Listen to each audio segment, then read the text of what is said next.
Hello दोस्तों, कैसे हो आप लोग। Welcome back to the channel आओ बहन बातें करें। अब दो क्वेश्चन आए हैं इसमें पेरेंटिंग से रिलेटेड। एक है उनके बच्चे जो हैं घर में छोटे और उनके जो हस्बैंड है और बाबा जो है बच्चों के, वो गंदी गंदी गाली गलौज करते हैं, भद्दे भद्दे शब्द यूज करते हैं, जिसकी वजह से बच्चे भी वो सीख रहे हैं। अब इन्हें समझ में नहीं आ रहा कि कैसे हैंडल करूं। दूसरा, फोन बच्चे को शुरू में इन्होंने दिया, काम पूरा कर ले अपना इस चक्कर में, लेकिन उसको लग गई आदत। अब ये परेशान है कि उससे फोन कैसे छुड़ाऊं, जब छुड़ा रही है तो वो रो रहा है। दोनों कंडीशन में आपको क्या करना है, अलग अलग सुनो। पहली में, जहां पर गंदी गालियां दी जा रही हैं, अब आपका चैलेंज क्या है कि बच्चा वो गाली सुन रहा है, उसके दिमाग में तो फीड हो गई कि ये गाली दी जाती है। आपका क्या काम बचा है कि अब वो गाली उसके दिमाग से, अब उसकी जबान से बाहर ना आ जाए। दिमाग में तो आप उसे नहीं निकाल सकती, उसने सुन ली कोई गाली, सुन ली तो स्टोर हो गई मेमोरी में। लेकिन अब आपका चैलेंज क्या है कि उसको बाहर नहीं निकलने देनी है। आपको अपने बच्चे को देखो ऐसे समझाना है, किसी की भी गाली छुड़वानी हो। मेरे अपने स्कूल के बच्चे जो हैं वो ऐसी फैमिलियों से आते हैं कि इतनी गंदी गंदी गालियां वो आपस में दे लेते हैं, लेकिन मैं क्लास 1 से ही उनको वो कर देती हूँ, मॉडिफाई करना शुरू कर देती हूँ कि गालियां उन्हें पता है देनी है, क्या क्या गालियां हैं सब सब पता है, लेकिन वो मुंह से नहीं निकालेंगे, ये कोशिश मेरी रहती है। तो आपको उन्हें ये समझाना है कि जब आप गाली देते हो तो आपके पूरे परिवार पे क्वेश्चन मार्क लगेगा। और दूसरी चीज क्या होती है बेटा, कि अगर आपको गाली देने की आदत पड़ गई तो आप अभी तो सोच समझ के दे रहे हो कॉन्शियसली कि आपको गुस्सा आया, आपने गाली दी, लेकिन फिर स्टेज ऐसी आ जाएगी कि जैसे पापा और बाबा के मुंह से निकलती रहती है ना, ऐसे आपके मुंह से भी निकलती रहेगी। और जो लोग बाहर गाली देते हैं वो, उन्हें कोई सामने कुछ नहीं कहता, लेकिन पीछे पता है उनको, उनकी मम्मी को, उनके डैडी को, उनके बाबा अम्मा को, सारी फैमिली को ऐसे कहते हैं कि ये बहुत गंदे परिवार से आया होगा। तो अब आपने ये गाली सुन ली ना जो डैडी या बाबा देते हैं, तो आपको क्या करना है, ये गाली ना किसी के सामने बोलनी नहीं है, नहीं तो आपकी इमेज, आपके पूरे परिवार की इमेज खराब हो जाएगी। सब कहेंगे बहुत गंदे घर का बच्चा है। ऐसे आपको उसे रोज पट्टी पढ़ानी पड़ेगी, रोज, क्योंकि वो रोज गाली सुन रहा है। तो ये पट्टी भी आपको रोज उसे पढ़ानी पड़ेगी और बड़े प्यार से यही बताना पड़ेगा कि बेटा गाली दे के देखो, तुम्हें तो लगेगा थोड़ी देर के लिए अच्छा, लेकिन ना सामने वाला आपको बहुत गंदे घर का मानेगा। खाली आपकी बात नहीं है, आपकी पूरी फैमिली की बात है। आप जब उसे बार बार ये चीज समझाओगे ना, उसको मन करेगा कहीं गाली देने का, लेकिन उसको आपकी ये बात याद आएगी, क्योंकि एक तरफ वो गाली रोज सुन रहा है, एक तरफ वो आपकी ये कहानी रोज सुन रहा है। दोनों चीजें सेम टाइम पे याद आएंगी, मोस्ट ऑफ द टाइम वो रुक जाएगा, मैं आपको बता रही हूँ। दूसरी कंडीशन क्या है कि उनका बच्चा फोन में जो लग गया। अब क्या हो रहा है, आपने फोन अब छुड़ाना है, अब आप मन पक्का कर लो कि फोन छुड़ाना है, ठीक है। अब आपने उसे फोन ले लिया, वो रो रहा है। पहली बात तो मन पक्का कर लो, इसीलिए बोला था रोने टेंट्रम करने से आपको फर्क नहीं पड़ना, ठीक। दूसरी चीज, अब वो लगातार रो रहा है, वो इसलिए रो रहा है क्योंकि उसके पास मन लगाने की कोई चीज नहीं है। अब आपका दूसरा काम शुरू होता है कि फोन के ऑप्शन में आपको दूसरी चीजें देनी पड़ेंगी। वो आप खुद हो सकती हो, आप कोई क्रिएटिव चीज उसको एक्टिविटी के रूप में दोगी, कुछ करोगे। स्टार्टिंग में जब आप आदत छुड़ा रहे हो तो आपको टाइम उसे देना ही पड़ेगा, इसका कोई दूसरा ऑप्शन नहीं है, नहीं तो आपका बच्चा रो रो के परेशान हो जाएगा। और एक टाइम के बाद ना आपकी हिम्मत जवाब दे जाएगी, अगर आप स्ट्रांगली नहीं ले रहे हो इस चीज को और आप उसे तंगा के दे दोगे फोन। लेकिन अगर आपने ये पक्का बना लिया कि छुड़वाना तो है, अब वो रो रहा है, आपसे रोना भी नहीं देखा जा रहा, तो आप उसको ये है कि चलो ये करते हैं, चलो ये खेलते हैं, चलो बाहर घूम के आते हैं, चलो पार्क तक चलते हैं, चलो मिलके ड्राइंग करते हैं, चलो हम मिलके डांस करते हैं, या चलो मैं गाना गाती हूँ तुम मेरे साथ गाना गाओ, मतलब मेरे गाना रिपीट करो। इस तरीके की चीजें आपको उसे लगातार करवानी पड़ेंगी। धीरे धीरे धीरे धीरे करके उसकी एनर्जी शिफ्ट होगी, क्योंकि किसी भी इलेक्ट्रॉनिक स्क्रीन को छोड़ पाना, बच्चों के लिए तो क्या, बड़ों को देख लो, उनसे कहो 2 दिन फोन ना चलाओ तो देखो फिर उनकी हालत। आपको मैं किस्सा बताऊं कि एक दिन मैं स्कूल में फोन अपना यहीं घर पे भूल गई, ठीक। और मुझे वैसे भी टाइम नहीं मिलता वहाँ फोन चलाने का कुछ भी ज़्यादा। अब वहाँ पे क्या था कि उस टाइम पे टीचर एक हमारे यहाँ पे थी स्कूल में, दूसरी, अब नहीं है, अब तो मैं अकेली हूँ। तो उन्होंने जैसे बोला कि भाई, मैंने बताया कि मेरे तो आज फ़ोन घर पे रह गया, टाइम क्या हुआ है। तो मैं उनसे टाइम पूछ रही थी कि दीदी आपका फ़ोन घर पे रह गया। तो मैंने कहा हाँ। तो हाय, आज आप दिन कैसे काटोगे, ये रिएक्शन था। तो ये तो हमारी सोसाइटी में इस टाइम पे बड़ों की हालत है बिना फ़ोन के। अब जब वो बच्चा है, उसके पास कोई और काम भी नहीं है, जिम्मेदारी का उसे एहसास नहीं है, अब उसे लग गई फ़ोन की लत, तो ये आप मान के चलो कि बड़ों से ज़्यादा मुश्किल है छोटे बच्चे से फ़ोन छुड़ाना। आपने लगा तो दी, उसे हटाने का एकमात्र उपाय यही है कि उसका एक तो रोना पिटना आपको अवॉइड करना पड़ेगा। दूसरी चीज़, खाली उसे रोने के नहीं मिलेगा, वो हिटलर शासन ना कुछ दिन चलेगा, आप टूटोगे फिर वहाँ जाके। उसके बदले में आपको उसे दूसरी एक्टिविटी तैयार करके देनी पड़ेगी। थोड़ा घर फैलेगा, थोड़ी आपको भी टाइम टेबल आपका डिस्टर्ब होगा, लेकिन वो करना पड़ेगा। जब एक बार वो धीरे धीरे हटने लगे उस चीज़ों से, तब आप वापस अपने कामों पे लौट पाओगे। थोड़े दिन तो आपको उस बच्चे पे लगाने पड़ेंगे। अब आए हैं देखो कुछ ऑफिस से। मैम, मैं अपने ऑफिस में बहुत अच्छा काम करना चाहती हूँ। काम मेरी एजुकेशन बैकग्राउंड से बिल्कुल अलग है काम जो है, लेकिन बहुत मेहनत करती हूँ, पर हमेशा फीडबैक यही मिलता है कि मैं ठीक से काम नहीं करती और लोगों से ठीक से बात नहीं करती, जबकि मैं अपनी तरफ से सबसे अच्छे से बात करती हूँ। क्या करूँ और कैसे करूँ? अगर हर आदमी यही कह रहा है तो पूरी दुनिया गलत नहीं हो सकती। इन आ प्रोफेशनल सिनेरियो में आपको बोल सकती हूँ। अगर आपको प्रोफेशनली या फिर आप घर में भी हो और पूरे के पूरे रिश्तेदार एक साथ एक बात बोल रहे हैं, वो बिल्कुल गलत नहीं हो सकती। हो सकता है कि थोड़ी सी सच्चाई हो, लेकिन हो। अगर वो लोग लगातार कह रहे हैं कि आप ढंग से काम नहीं करके दे रहे हो या फिर आप लोगों से ठीक से बात नहीं कर रहे हो, इट मीन्स आप कॉन्शियसली नहीं कर रहे हो, लेकिन हो सकता है अनकॉन्शियसली आपका जो बात करने का तरीका है वो नहीं है सही। वो उनका काम नहीं निकल पा रहा उस चीज़ से, या आपका जो काम करने का तरीका है वो रिजल्ट नहीं दे पा रहा जो उन्हें चाहिए। अब बात करने का तरीका प्रोफेशनल में आपको ढेरों वीडियो मिल जाएंगी, how to talk professionally, client से कैसे बात करें। आप सेल्फ इम्प्रूवमेंट के कुछ वीडियोस देखिए, प्रॉपर उनके नोट्स बनाइए और उसके बाद उन टिप्स को एक एक करके फॉलो करना शुरू करो, बजाय 5 एक साथ करने के। धीरे धीरे आपकी पर्सनैलिटी इम्प्रूव होगी। आपका बात करने का जो तरीका है वो अपने काम के अकॉर्डिंग हो जाएगा। ये चीज़ टाइम लेती है, लेकिन बहुत थोड़ा सा, हफ्ता 10 दिन 15 दिन, इतने में ही आपको चेंज दिख जाएगा अगर आप सीरियसली वीडियोस देख के पॉइंट बना के और उसको पर्पजली फॉलो करते हो कि नहीं, इस चीज़ को मैं ऐसे कहती हूँ, अब ऐसे कहना है। ठीक है, सपोज करो आपको कोई ईमेल भिजवानी है किसी से। आपने बोला कि अरे आप ये ज़रा ईमेल भेज देना। एक तरीका ये हो गया कि ये ज़रा ईमेल जानी है, ज़रा भेज देना। दूसरा क्या हुआ कि आप मेरे लिए ईमेल भेज दोगे क्या? दोनों ही कंडीशन में हो सकता है वो ना करे काम। लेकिन अगर आपने ये बोला कि अरे सर प्लीज़ ये ईमेल भेज दो, है ना, आपने सर बोल दिया, आपने प्लीज़ बोल दिया, या सर आप प्लीज़ ये ईमेल भेज दीजिए, थोड़ा और तमीज़ से बोल लिया। प्रैक्टिस करना थोड़े दिन, तो उसमें क्या होता है आपके बोलने के तरीके से काम जो है वो बेटर परफॉर्म होते हैं।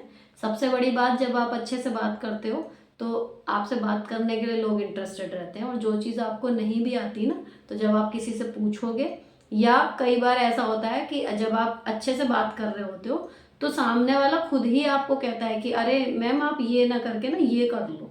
वो आपको भी आगे की और नई बात बताएगा। तो अगर सब लोग कह रहे हैं कि आपके बात करने का तरीका ठीक नहीं है, तो इट्स हाई टाइम कि आपको थोड़ा सा इवेल्युएट खुद को करना चाहिए कि कहीं सच में ही तो गड़बड़ नहीं है। और फिर आप इस तरीके की सेल्फ इम्प्रूव वाली वीडियो ज़रूर देखो, उससे आपको बहुत हेल्प मिलेगी।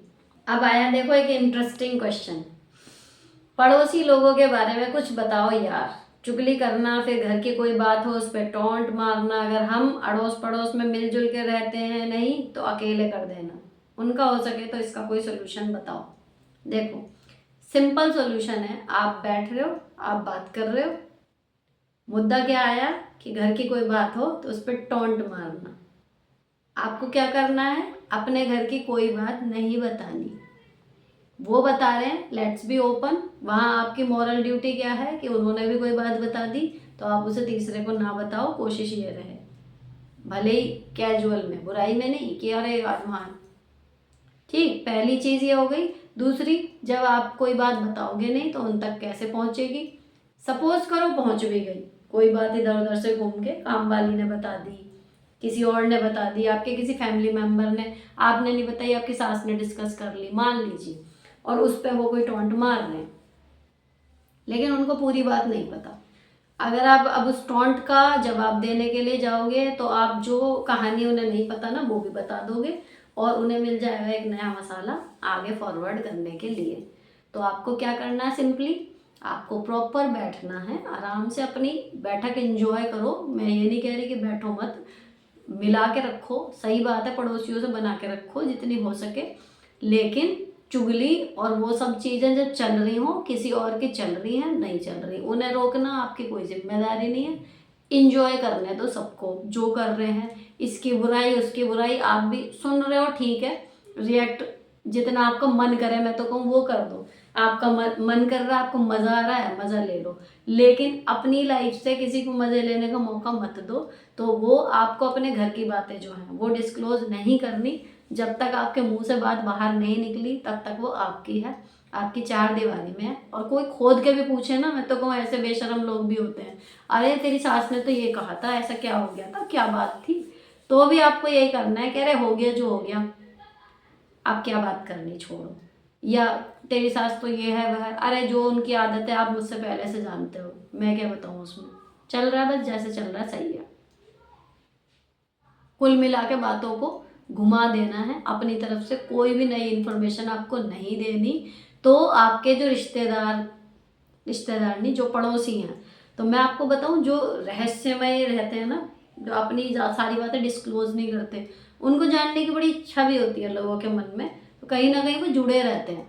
और जब सब कुछ पता चल जाता है ना, यार ये तो ऐसी है वैसी है, फिर वो धीरे धीरे कटना शुरू हो जाता है। तो जब आप अपने पत्ते बंद रखोगे, किसी को बताओगे नहीं आपके घर में क्या चल रहा है, तो किसी को पता नहीं चलेगा। और अगर सारी फैमिली ये चीज़ फॉलो कर लेती है तो उस फैमिली के जो भीतर के बात हैं वो नहीं जाती, क्योंकि ये मेरे को लगता है कि जब हमारी फैमिली में कुछ होता है तो उसमें कई बार क्या होता है, कुछ टाइम बाद ना हमारी फैमिली मेंबर ठीक हो जाते हैं, हम लोग आपस में ठीक हो जाते हैं और हम एक दूसरे को दिल से माफ़ कर देते हैं क्योंकि फैमिली है। लेकिन उस गलत समय पे जो हमने बातें कही होती हैं कि यार वो तो ऐसा है, वो तो ऐसा, वो तो ऐसा, वो बातें हम जिससे कह रहे हैं ना वो नहीं भूलता उन्हें ज़िंदगी भर भी। और जब आप एक हो जाते हो उसके बाद भी यही होता है कि अरे तो बड़ा लड़ रही थी फिर एक हो गई, आपके पास एक और प्रेशर हो जाता है।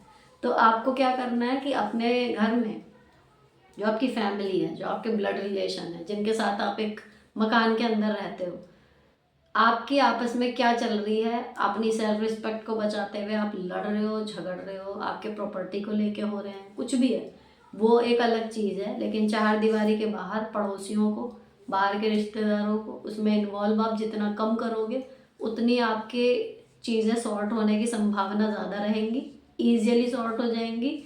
और आपका जो है मेंटल पीस, जिसकी मैं बार बार बात कर रही हूँ ना, वो जितने कम से कम लोगों से आप बुरी बातें शेयर करोगे उतना बना रहेगा। अगर आप किसी के साथ गॉसिप करने बैठ गए, उसने दो बात अपने घर की बताई, आपने दो बात अपने घर की बताई, तो आपका एक घंटा तो उस टाइम निकल गया। लेकिन मुझे ऐसा लगता है कि किसी रिश्ते से जुड़ी हुई अगर कोई ख़राब बात है और हम उसको शेयर कर रहे होते हैं ना किसी और के साथ की, उसने कोई बात छेड़ दी और आप बोलने लग गए उस बारे में, तो वो चीज़ें ना सारी दोहराव हो जाती है। दिमाग आपका अच्छे खासे मूड में आप बैठे हो लेकिन आपका मूड खराब हो जाएगा क्योंकि आपको सारी बातें याद आ गई बोलने के चक्कर में। आपको सिर्फ यही करना है कि जब वो आपके घर की बात कोई करें तो उनको गोल मोल घुमा के चुप करा दो, बात को दूसरी डायरेक्शन में मोड़ दो। तो आप जो हो उस एनर्जी ड्रेन करने के प्रोसेस से बच जाओगे और आपके पड़ोसियों से रिश्ते, आपके गॉसिप और आपके टर्म्स वो सब मेंटेन रहेंगे, कोई दिक्कत नहीं होगी।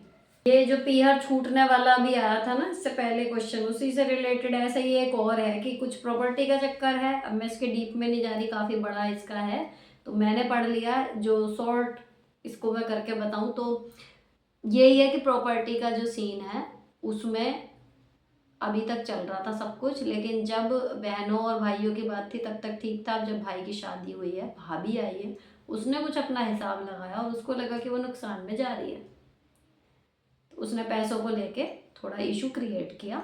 इशू क्रिएट करने की बात यहीं ख़त्म नहीं हो जाती, भैया दूज के गोले भी वापस कर दिए, राखियाँ वापस कर दी, रिश्ता ख़त्म होने के कगार पे है। तो अब ये कह रही है कि मैं क्या करूँ, तो बहन आप कुछ कर नहीं सकती। अगर एक सामने वाले बंदे ने त्योहार की चीज़ें भी वापस लौटा दी, देन इट्स ओवर, आप एक्सेप्ट कर लो।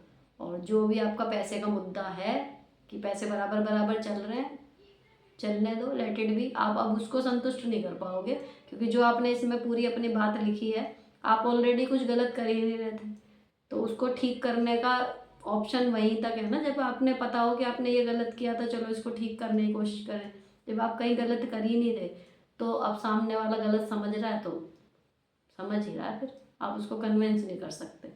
सब्र मार लो कि छूट गया वो चीज़, अब नहीं ठीक होगी। या फिर जो वो गलत कह रही है करने के लिए, वो करके देखो कि भाई ठीक है, तेरी बड़ी बात रख रहा है, तब एक चांस है कि मूड ठीक हो जाए भाभी जी का और वो रिश्ता दो जोड़ लें दोबारा। लेकिन अगर कोई बेसिर पैर की बातें कर रहा है, तो उसको संतुष्ट करना मेरे हिसाब से कोई समझदारी है नहीं। अब देखो ये एक और आया है, मतलब ऐसी प्रॉब्लम पड़ के ना सच में ऐसा लगता है, मतलब कितनी मुश्किल लाइफ हो रही होगी ऐसे घर में रहना। देखो मेरी शादी को 10 साल हो गए, हस्बैंड हमेशा पति से ज़्यादा सास नंद का रिश्ता निभाता है। ताने देना, खाने पीने में रोक टोक करना, गाली देना, सब बात हो गई। अब हमें वो कोई जॉब नहीं करने देता, खुद भी जॉब नहीं करता, सास ससुर सब कर रहे हैं, और उसके अलावा गवर्नमेंट जॉब लगी नहीं, बीएड किया हुआ है, प्राइवेट करने नहीं देते। बहुत डिप्रेशन में रहती हूँ, 2 बेटे हैं, अपने बच्चे से भी कुछ नहीं कहने देते, बोलते हैं कि हम कर रहे हैं इनका सब कुछ, तो जो कहेंगे हम कहेंगे, तू कुछ नहीं कहेगी। अब उसका रिजल्ट क्या हो रहा है, बच्चे भी पलट के इससे बात कर रहे हैं उल्टी सीधी। ऐसे में क्या ही करेगा आदमी। अब आपको देखो स्थिति जो आपकी खराब है वो दिख रही है, ठीक है, इससे खराब क्या ही हो जाएगी। गाली वो दे रहा है, ताने वो दे रहा है, इज्जत आपकी नहीं है घर में, अब इससे खराब क्या ही होएगा। तो आप निकलो घर से बाहर, प्राइवेट जॉब पकड़ो, गवर्नमेंट के लिए कोशिश करते रहो, जब वैकेंसी निकलेंगी तभी तो आदमी करेगा। एक और इसी तरीके का आया था कि वैकेंसी निकल नहीं रही, प्राइवेट करने नहीं दे रहे। अब वो सिलाई का काम भी जानती हैं, लेकिन इसलिए नहीं कर रही क्योंकि कहीं जॉब निकल गई तो उसकी प्रिपरेशन कैसे करूँगी, और इसके अलावा प्राइवेट में कहीं जॉब वो करने भी नहीं दे रहे। तो यानी कि जो आपको आता था वो भी आप भूले जा रहे हो, टीचिंग जॉब के अलावा किसी और जॉब के लिए परमिशन भी नहीं दे रहे। एक एक ऐसा आया था, मतलब ये इतना 3-4 आए इस तरीके के कि वो तैयारी कर रही है बंदी, कर भी ली, लेकिन उसकी जो है मतलब सिलेक्शन नहीं हुआ, नौकरी निकल नहीं रही, दूसरे स्टेट में जाने नहीं दे रहे, दूसरे स्टेट में निकल रही है तो निकलनी भी है ही चाहिए। अब उसमें किसी की क्या गलती है। और दूसरी चीज़ मैं बताऊँ, मेरे साथ 1-2 किस्से ऐसे हैं मेरी सहेलियों के, जिन्होंने एड़ी चोटी का जोर लगा लिया, मतलब रिश्वत में देने के लिए, पैसे वैसे के लिए भी इन्वेस्टमेंट ऐसी कर रखी थी कि कहीं नौकरी में नंबर आएगा, पैसे वैसे चले तो हम वो दे देंगे। लेकिन एक होता नसीब, कि आपके नसीब में सरकारी नौकरी है ही नहीं, तब आप क्या करोगे, प्राइवेट आप करोगे नहीं। या फिर आपके नसीब में सरकारी नौकरी हो सकता है वो 40 के बाद हो, और आपकी एज है 28, 30, 32, तो आप 8-10 साल केवल उस जॉब का इंतजार करोगे। क्यों? क्योंकि आपके हस्बैंड को लगता है कि नहीं, या तो जो प्राइवेट नहीं करेगी या तो वो या वो। तो ये चीज़ है ना, देखो थोड़े दिन के लिए सही है, आपने मान ली, लड़ाई नहीं करी, आपने अगर कन्विंस करने की कोशिश कर ली सब कुछ, लेकिन जब 2-2 बच्चे हो गए, शादी के 10 साल हो गए, इट्स हाई टाइम। अब आपको डिसीजन अपनी लाइफ पर लेना चाहिए, जो ऑलरेडी खराब हो चुकी है उससे ज़्यादा क्या ही खराब होगी। तो आप बाहर निकलो, प्राइवेट जॉब पकड़ो, अपनी पढ़ाई को बीच बीच में दोहराते रहो। अगर आप प्राइवेट टीचिंग की जॉब में जाओगे, आपकी पढ़ाई अपने आप रिवाइज होती रहेगी। अगर गवर्नमेंट जॉब निकलती है, अप्लाई करो, उसमें बिल्कुल दो राय मत रखना। रही बात इसकी कि जी गुस्सा ये वो नहीं करने देते, मतलब कर लोगे तो क्या हो जाएगा, पहली बात तो ये, गाली देगा ना वो पहले भी दे रहा है, कलेश करेगा वो पहले भी कर रहा है, मारा पीटी करे सीधे आप, बहुत है कानून जो बचा लेंगे आपको। तो थोड़ा सा ना आपको ये करना पड़ेगा, क्योंकि अगर आप उसके रहमो करम पे ही रहोगे कि वो जब परमिशन देंगे तब आप कुछ करोगे, तो वो परमिशन अगर उसको देनी होती आपके पति को, तो वो 10 साल पहले दे चुका होता, नहीं तो 5 साल पहले दे चुका होता, जब आप लगातार उसको कन्विंस कर रही हैं। तो वो आपको बांध के रखेगा, तो आप अपनी जितनी भी एबिलिटी है उसके जरिए आप कुछ कर नहीं पाओगे, रुके रहोगे वहीं पे कि ये परमिशन नहीं दे रहे। और जो मैं आपको इतनी बड़ी बात कह रही हूँ, वो इसलिए भी कह रही हूँ कि अब क्या हो रहा है, आप देख रहे हो कि आपके बच्चे आपको पलट के जवाब देने लगे, कल को आपके बच्चे बड़े हो जाएंगे और फिर आपकी क्या गत होगी, जो जिन्हें आपने जन्म दिया वो भी जब आपके नहीं है, आपकी इज्जत भी नहीं कर रहे, पति भी नहीं है, सास ससुर भी नहीं है, तो आपका जीवन तब कैसे चलेगा। तो मुश्किल तो ऑलरेडी खड़ी हो चुकी हैं, तो उस मुश्किल से निकलने के लिए आपको एक बड़ी मुश्किल और मोल लेनी है कि आपको निकलना पड़ेगा। और जो जॉब मिलती है प्राइवेट अच्छी, वो आपको पकड़नी पड़ेगी। गवर्नमेंट जॉब का इंतज़ार मत देखो। जो भी तीनों क्वेश्चन आए थे, मैं यही सलाह दूंगी कि ये गवर्नमेंट जॉब का इंतज़ार मत देखो, क्योंकि जॉब कब निकलेगी कब नहीं निकलेगी कुछ नहीं कह सकते। जितना टाइम आपके पास है उसको जैसे भी आप बेस्ट यूटिलाइज कर सकते हो वो करते रहो। जिस दिन जॉब निकले फॉर्म भर दो, चले जाओ, लेकिन जब तक नहीं निकल रही तब तक उसके लिए बैठे रहना कोई समझदारी नहीं है। अब देखो ये आया है, 13 साल से मेरी लाइफ में बहुत प्रॉब्लम झेली है। मेरी सास मेंटल पेशेंट थी, उनको और ससुर जी को पूरी तरह निभाया, इवन अपनी कैपेसिटी से ज़्यादा ही किया। अब वो दोनों इस दुनिया में नहीं है, बट अब मेरे जेठ जिठानी जिन्होंने अब तक कभी हमारा साथ नहीं दिया, उल्टा हमारी लाइफ को हेल बनाने में कोई कमी नहीं छोड़ी। इवन मैंने जॉब तक सेक्रीफाइस की सास ससुर के लिए। अब जब मेरे सास ससुर नहीं है तो वो हमसे जुड़ना चाहते हैं, मेरी तरफ से बिल्कुल ना है। बट अब रिसेंट में उन्होंने हमारे यहाँ बद्रीनाथ जी का प्रसाद भेजा, जो कि इतने सालों में कभी नहीं भेजा। अचानक से ये बदलाव मुझे ठीक नहीं लग रहा, और इस पर मेरे हस्बैंड मेरी नहीं सुन रहे, क्या करूं। देखो इंसान बदलता है परिस्थिति के हिसाब से। बहुत साल हो गए, मे भी उनको रियलाइज़ हो रहा हो फैमिली की इम्पोर्टेंस, और वो वापस आना चाह रहे हैं। तो बिना, जब आपने जो अपनी ड्यूटीज़ थी वो बहुत अच्छे से परफॉर्म कर ली, उनका फल आपको भगवान देगा। बाकी अगर वो जुड़ना चाह रहे हैं, जस्ट अ फॉर्मल रिलेशन, आप जुड़ जाओ, कोई दिक्कत नहीं है। प्रसाद भेजा है, ठीक है, थैंक यू। आप भी कहीं जाओ, आप भी भेज दो। कोई काम काज हो, खबर है, जाओ। आपके यहाँ है, आप बुलाओ। त्योहार पे मिलने आ रहे, रिस्पेक्ट दे के बुलाओ, बिठाओ, तो कोई दिक्कत नहीं है यार। रिश्ते फैमिली है घूम फिर के। मतलब कह रहे हो कि आपने हेल बनाने में उन्होंने उस टाइम पे नहीं छोड़ी कसर, मे भी उस टाइम पे स्टेट ऑफ माइंड कुछ और रहा हो और अब कुछ और है। तो इंसान बदलता है, और मैंने सबसे ज़्यादा चीज़ देखा परिवार में, तो भैया हर साल इक्वेशन बदल जाती है, लेकिन ब्यूटीफुल थिंग ये है कि रूट्स जुड़ी हुई हैं, तो वो बॉन्ड कभी ख़त्म नहीं होता। आप बोलो मत बोलो, लड़ो मत लड़ो, बात करो मत करो, लेकिन एक बॉन्ड रहता है। और वो दौरानी जिठानी का हो ना हो, लेकिन भाइयों का रहता है। तो अगर वो मिलना चाह रहे हैं, मत आओ बीच में, लेट देम मीट। और आपको बिल्कुल घुसने की, चरणों में बिछने की वो ज़रूरत नहीं है, ना आपसे होगा वो। लेकिन एक डिसेंट वे में आराम से, नमस्ते, आ गए तो बैठें, पानी पिए, हालचाल पूछें, जो भी आपकी क्षमता है उसे ऑफर करें।